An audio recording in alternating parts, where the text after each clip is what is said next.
tunafahamu ufugaji wa samaki kwa njia ya vizimba ni teknolojia mpya ambayo kwa ujumla kwa watu wetu bado wengi hawajaielewa, lakini nizungumze tu kwa uwazi kwamba teknolojia hii inalenga kuongeza uzalishaji wa samaki. Tunasema tuna boost productions. Ina maana kwamba kwa kutumia samaki mmoja anaweza kukua ndani ya miezi 7 kufikisha wastani wa gramu 500 kwa maana ya nusu kilo. Ufugaji huu unahusisha nyavu za nylon ambazo zina uwezo wa kukaa majini zaidi ya miaka 5 au 10 bila kuoza, na ni nyavu ambazo ni imara.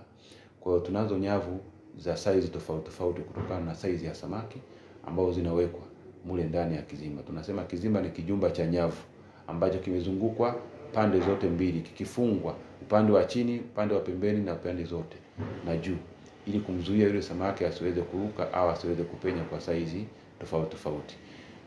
Pale mfugaji anapoanza kufuga, anaanza na vifaranga vichanga ambavyo vinakuwa chini either kuanzia gramu 5 au gramu 6 mpaka 15 mpaka 20.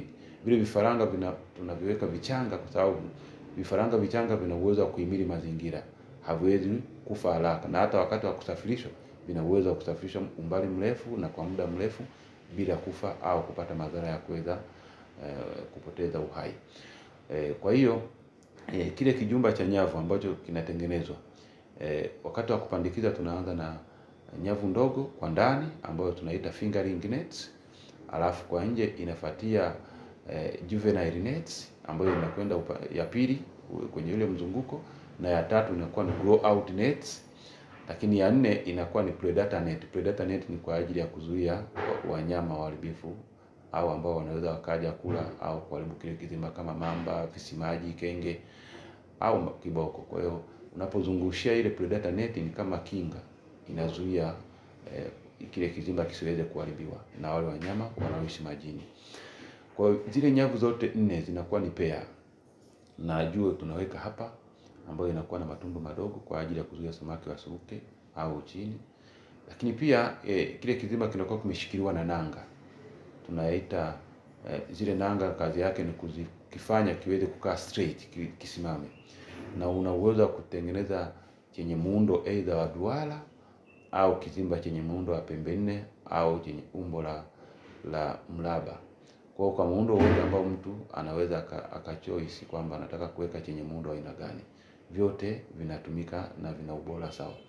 Lakini pia tunatumia vyuma iron, ambazo vyuma vile vinakuwa ni imara, vinachomelewa kwenye either muundo wa duara kama mtu amechagua muundo wa duara au amechagua muundo wa pembe 4. Kwa hiyo vile vyuma vinachomelewa kwa ajili ya kufanya vishikilie zile nyavu ambazo zimezama majini. Lakini vile vyuma vinakuwa vimeshikiliwa pia na buoyancy au maboya. Maboya tunatumia haya mapipa ya plastiki au mapipa ya chuma, lakini wengi wana choice pipa za plastiki kwa sababu kidogo ni imara na hazipati kutu. Na hata hicho chuma na chenyewe ili kiweze kupata kutu kinapakwa rangi ambayo inazuia kutu ili kisiweze kuharibika. Lakini pia tunaweka unaweza kaweka za kijumba kwa ajili ya mlinzi juu, na kinakuwa kimeshikiliwa na pipe zile pamoja na mapipa hayo ya plastiki, na kinaweza kuelea, na mtu anaweza akakizungushia mbao kwa sehemu ya pembeni kwa juu ili aweze kupita kwenye kingo, au aweze kuweka kile kijumba na mwisho wa siku kinakuwa kimeelewa kwa sababu kina yale mapipa ambayo yanakuwa yamekishikilia. Kwa hiyo ndo tunaita kizimba cha samaki au kijumba cha nyavu cha samaki ambacho kinashikilia samaki wanaokuwemo ndani. Kwa unapoweka mule samaki wanakuwa kwa kulishwa chakula kilichotengenezwa viwandani. Tunaita chakula chenye mfumo wa tambi au pellet. Kile chakula kina uwezo wa kuelea kwa sababu wale samaki, kumbuka, wafiki chini. Kwa hiyo chakula kinachoweka mule ndani lazima kiwe kina uwezo wa kuelea.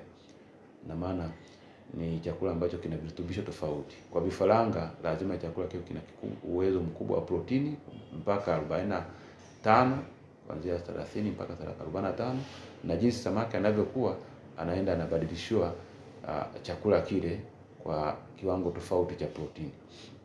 Kwa hiyo samaki wanakuwa kwa muda wa miezi 7 alafu wanavunwa. Vizimba vile vinaweza ikawa vya ukubwa wa mita za ukubwa 100 au mita za ukubwa 144 au mita za ukubwa 256 kutokana na jinsi mtu alivyo design. Kwa hiyo stocking density au ujazo wa samaki wanaoingia kwenye kile kizimba kwenye upande wa vizimba ni kuanzia vifaranga 70 mpaka 120. Yaani kwa kila mita moja ya ukubwa samaki wanakuwa wanaingia 70 mpaka vifaranga 120. Kwa hiyo tunaanza na ile lowest size ya 70. Kwa kama kizimba chako either kina ukubwa wa mita za ukubwa 144, ukiweka vifaranga 70 kwa kila mita za ukubwa, ina maana ni 70 mara 144, ambapo unapata vifaranga watakaoingia kwenye kizimba hicho chenye ukubwa mita za ukubwa 144 kwamba ni vifaranga 10,000 na 80. Kwa hiyo ukiwakuza hao kwa miezi 7 una uhakika wa kupata tani 9 au tani 8 na kuendelea, ukiwa umeondoa ile mortality au vifo ambao vitakuwa either vimekufa kutokana na wakati wa kusafirisha au wakati wa kupandikiza, either kingine vimepata madhara au michubuko, kwa hiyo vikafa. Kwa hiyo mortality huwa ni 10% au 15. Kwa hiyo ukitoa ile mortality kwenye ile vifaranga ambao umepandikiza 10,000, vifaranga 10,000, ina maana una uhakika vifaranga 8,000 watakuwa wamesurvive, ambao ukiwazidisha kwa gramu 500, ina maana una uhakika wa kupata tani 4 za samaki kwenye kizimba kimoja. Na tani 4 tunasema ni samaki wenye kilo 4,000 kwenye kizimba hicho chenye ukubwa wa mita za ukubwa 144. Kwa hiyo ndio maana tunasema kwamba ni biashara kubwa ambayo inaongeza uzalishaji mkubwa wa samaki. Hakuna sehemu ambako mtu anaweza akavuna samaki wengi kwa kiasi hicho kwa muda mfupi wa miezi 7, tofauti na kwenye vizimba. Na kumbuka samaki kwa huku kwetu anauzwa kwa kuanzia shilingi 6,000 mpaka 7,000. Kwa hiyo kama mtu tunasema kwamba amefuga hicho kizimba chenye ukubwa mita za ukubwa 144 na amefuga kwa miezi 7, na kwa miezi 7 wamefikisha gramu 500, na maana nusu kilo. Kwa hiyo kwenye samaki hawa ambao ni tani 4, akiwa ameondoa vifo, ina maana anakuwa na uhakika kama ameuza kwa shilingi 6,000 anakuwa na kupata milioni 24 kwenye kizimba kimoja. Hata kama ameondoa gharama za uendeshaji, gharama za ulishaji, gharama za watu waliowaajiri na usumbufu au material aliyotumia, gharama zote hizo, lazima atakuwa amebaki na faida kubwa, kwa sababu gharama za material kwanza ziko chini.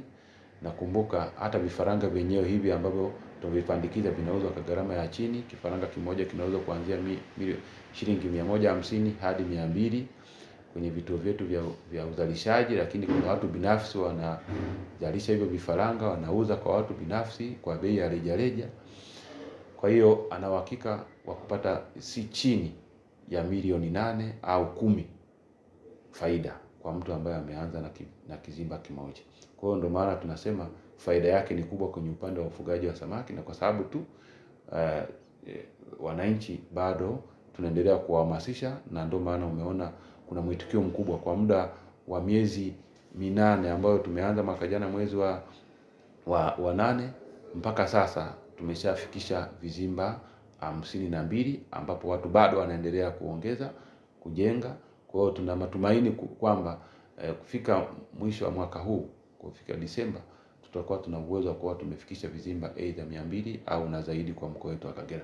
Kwa hayo tunasema ni mafanikio makubwa kwamba wananchi wanajitokeza kwa wingi, na tunaendelea kuwasihi kwamba waone fursa ambayo ipo sasa hivi kwa upande wa ufugaji wa samaki.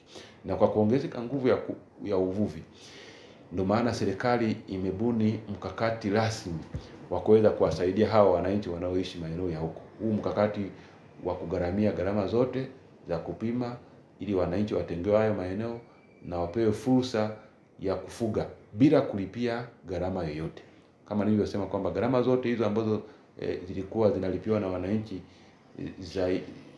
sio chini ya milioni 10, serikali imegharamia zote, na sasa hivi mwananchi alipii.